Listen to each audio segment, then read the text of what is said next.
Thank you, Mr. President. I thank USG Fletcher and ASG Poby for their sobering briefings. Our worst fears have materialized.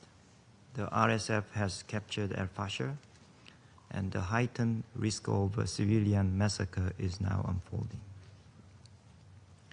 The Security Council swiftly delivered a clear and unified message focusing on the situation in al-Fashir. But words alone are not enough. We must work together a stronger Security Council resolution containing concrete measures that reinforce the protection of civilians, facilitate humanitarian access, and bring real change on the ground. I will make 3 points today. First, we condemn in the strongest possible terms the RSF's continued assault on al-Fashir, despite this Council's demand in Resolution 2736 that the RSF halt the siege of al-Fashir and cease the fighting immediately. Throughout the siege from early last year, the RSF has targeted hospitals, IDP camps, and religious facilities with artillery and drone strikes.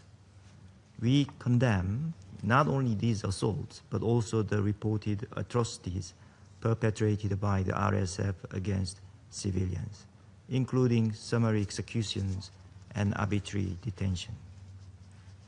Civilians, particularly women and children, are suffering not only from these attacks and atrocities, but also from severe deprivation caused by the siege and blockade humanitarian aid.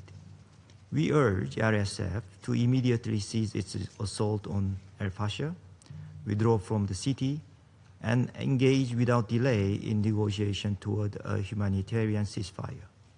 We also call on all external actors to cease any support that enables the RSF to continue attacks in and around al-Fashir.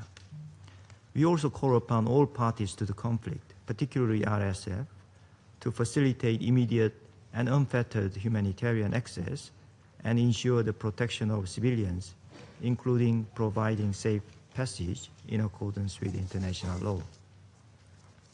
Second, all violations of international humanitarian law and international human rights law must be addressed through robust accountability measures. Given the gravity of these violations and the ICC's jurisdiction, we emphasize the imperative need for accountability, including through international mechanisms. We see value in the recommendation of the independent international fact-finding mission to expand ICC jurisdiction and establish an independent, impartial judicial mechanism for Sudan.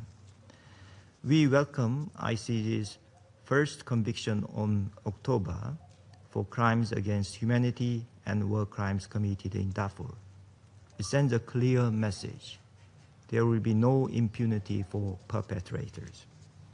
We call upon all parties to the conflict to fully cooperate with the international community in pursuing accountability for remaining wanted individuals and those responsible for violations of international law. Third, while responding to the urgent situation in al-Fashir, we must not lose sight of the broad peace process in Sudan.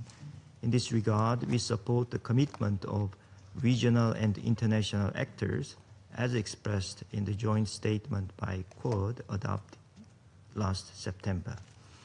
We fully recognize that a Sudanese-owned political transition is essential. However, given Sudan's complex political landscape, regional and international partners must remain engaged in restoring and sustaining peace. The roadmap announced in the Sudan Quad statement, calling for a humanitarian truce leading to a permanent ceasefire and a 9-month transition to a civilian-led government, represent a critical step forward. The Security Council should support and build on this initiative. Let me repeat again that sustainable peace across Sudan can only be achieved through a negotiated settlement. Thank you, Mr. President. Я благодарю представителя Республики Корея за его заявление и предоставляю слово представителю Панамы. Gracias, señor.